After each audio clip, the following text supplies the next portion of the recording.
ख्रिस्ती भविष्यवाणीमध्ये ना 2 खूप मोठ्या घटनांचा उल्लेख आहे. एक म्हणजे एक भव्य विवाहभोज आणि दुसरं म्हणजे 1000 वर्षांचं राज्य. पण इथेच एक मोठं कोडं उभं राहतं.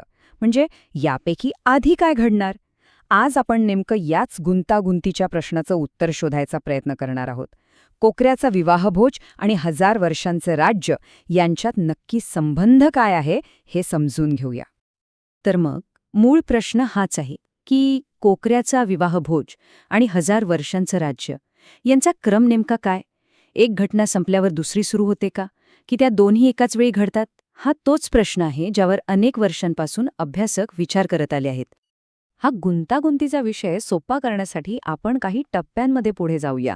आपण आधी मूळ प्रश्न समजून घेऊ, मग 3 मुख्य दृष्टिकोन कोणते आहेत ते पाहू, त्यांच्या बायबलमधील आधारावर चर्चा करू आणि शेवटी या विषयाच्या अथांग रहस्यावर विचार करून समारोप करू.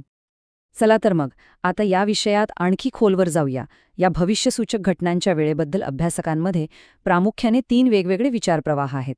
आणि प्रत्येक दृष्टिकोन हा बायबलच्या वचनांचा थोडा वेगळा अर्थ लावतो, ज्यामुळे आपल्याला या घटनेकडे पाहण्याचे वेगवेगळे मार्ग मिळतात. बरं, तर इथे आपल्याला हे 3 मुख्य सिद्धांत एकदम स्पष्टपणे दिसतायत. पहिला दृष्टिकोन काय म्हणतो की विवाहभोज म्हणजे 1000 वर्षांच्या राज्याची एक प्रकारे सुरुवात आहे, एक उत्सव. दुसरा दृष्टिकोन जो जरा जास्त वेगळा आहे तो तर असा मानतो की विवाहभोज आणि 1000 वर्षांचं राज्य ह्या 2 वेगळ्या गोष्टी नाहीतच, दोन्ही एकच आहेत. आणि तिसरा दृष्टिकोन सांगतो की आधी राज्य सुरू होतं आणि मग लगेचच हा विवाहभोज होतो, जणू काही राज्याभिषेकानंतरचा मोठा सोहळा. आता प्रश्न असा आहे की हे वेगवेगळे दृष्टिकोन येतायत तरी कुठून? चला आता बायबलमधल्या त्या वचनांकडे वळूया ज्यांच्यामुळे हा सगळा वाद निर्माण झाला आहे. एक गोष्ट लक्षात ठेवली पाहिजे की हा वाद शब्दांचा आणि त्यांच्या अर्थांचा आहे. या संपूर्ण चर्चेचं मूळ आपल्याला प्रकटीकरणातल्या या प्रसिद्ध वचनात सापडतं.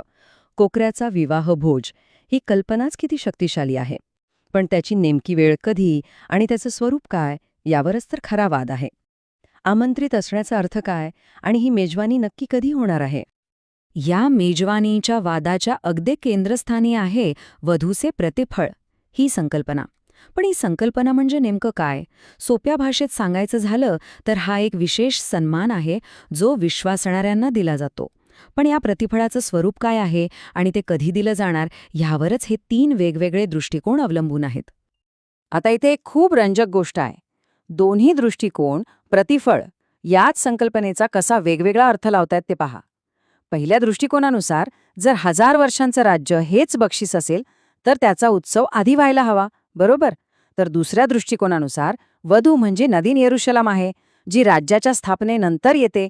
त्यामुळे मेजवानी आणि राज्य हे एकत्रच सुरू होतात. पहिल्या दृष्टिकोनानुसार आणखी एक महत्त्वाचा मुद्दा समोर येतो. वधू हा दर्जा खऱ्या अर्थाने एक बक्षीस म्हणून महत्त्वाचा ठरण्यासाठी तो त्या 1000 वर्षांच्या राजवटीत मिळणं गरजेचं आहे. कारण असं मानलं जातं की त्या राजवटीनंतर या भूमिका आणि भेद कदाचित राहणार नाहीत, कारण पिता देव सर्वांमध्ये सर्व होईल. आणि आता तिसरा दृष्टिकोन हा एक सरळ तार्किक क्रमाने मांडलेला आहे. यानुसार सगळ्यात आधी न्याय होतो, मग देव एक नवीन निर्मिती करतो, त्यानंतर वधूचं आगमन होतं आणि मग राज्य सुरू होतं. या तार्किक क्रमामुळे हे स्पष्ट होतं की विवाहभोज राज्याच्या स्थापनेनंतर लगेचच सुरू होईल. म्हणजे या दृष्टिकोनानुसार विवाहभोज हा राज्याचा एक महत्त्वाचा भाग आहे, पण तो म्हणजे संपूर्ण राज्य नाही. आत्तापर्यंत आपण विशिष्ट वचनांच्या वादावर बोललो. आता थोडं पुढे जाऊन एका व्यापक आणि अधिक तात्विक विचाराकडे वळूया. मूळ स्रोत आपल्याला आठवण करून देतो की आपण या घटनांना मानवी दृष्टिकोनातनं पाहत आहोत आणि तिथेच आपल्या मर्यादा आहेत. या विचाराच्या केंद्रस्थानी ही एक मूलभूत जाणीव आहे. आपण म्हणजे माणसं काळ आणि अवकाश यांच्या नियमांमध्ये अडकलेलो आहोत. आपली समज या मर्यादांच्या पलीकडे सहजासहजी जाऊ शकत नाही. इथे निर्मित जीव आणि निर्माता यांच्यातला फरक खूप स्पष्टपणे दिसतो. आपलं आयुष्य वेळेनुसार चालतं, भूतकाळ, वर्तमानकाळ, भविष्यकाळ. पण निर्माता जो स्वतः वेळ आणि अवकाशाच्या पलीकडे आहे त्याच्यासाठी कदाचित सगळं काही एकाच वेळी वर्तमान असू शकतं. आणि यामुळेच हा मोठा प्रश्न निर्माण होतो. आपण आपल्या मर्यादित अनुभवांच्या आधारावर काळाच्या पलीकडच्या योजनेला पूर्णपणे कसं काय समजू शकतो? म्हणजे कदाचित आपण ज्या घटनांचा क्रम लावण्याचा प्रयत्न करतोय तोच आपल्या मानवी मर्यादेचा परिणाम असेल. तर मग या सगळ्याचा अर्थ काय लावायचा?